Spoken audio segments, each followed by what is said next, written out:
Bulmuştuk elini. Muhtarın yeri belli midir? Muhtarı görmeden bacımızı teslim alamayız. Zorlasaydık işin içine jandarma girerdi. Doğruysa adresi almış ya. Nakliyeciler pazarına gitmişler. Peki muhtarın nakliyecilerle ne işi ola ki? O da Azat ağamın peşine gitmesin. Hele ağam kalk. Belki Azat ağamı da buluruz.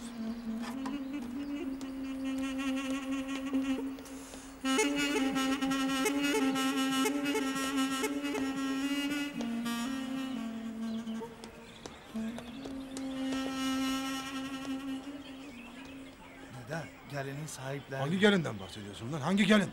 Gizlemenin ecele faydası yoktur. Gelin bacımızdır. Günlerdir onu arıyoruz. Ya o adam?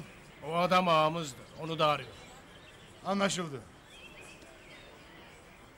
Buyurun oturun. Buyurun oturun.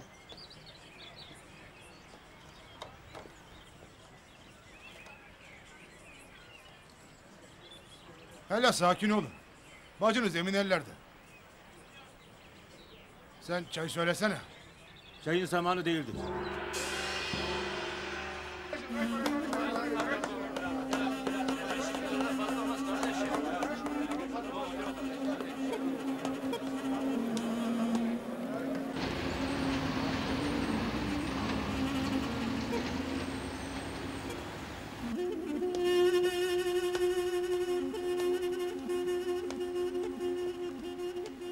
Horozcular Derneği nerededir?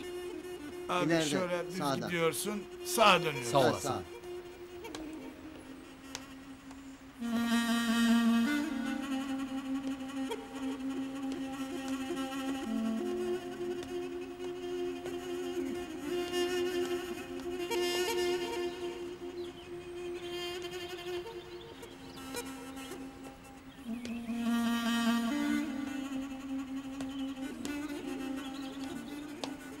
Horozcu Rüstem aramıştım.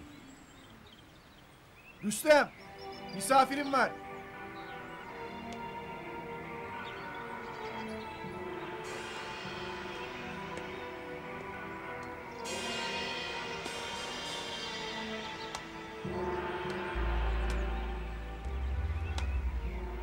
Rüstem sen misin?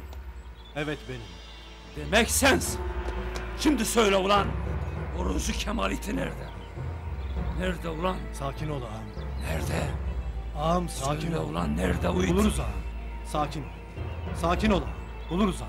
Sakin ol. Sakin ol ağam. Hele düşün. Buluruz. Buluruz ağam. Yürü. Yürü. Yürü.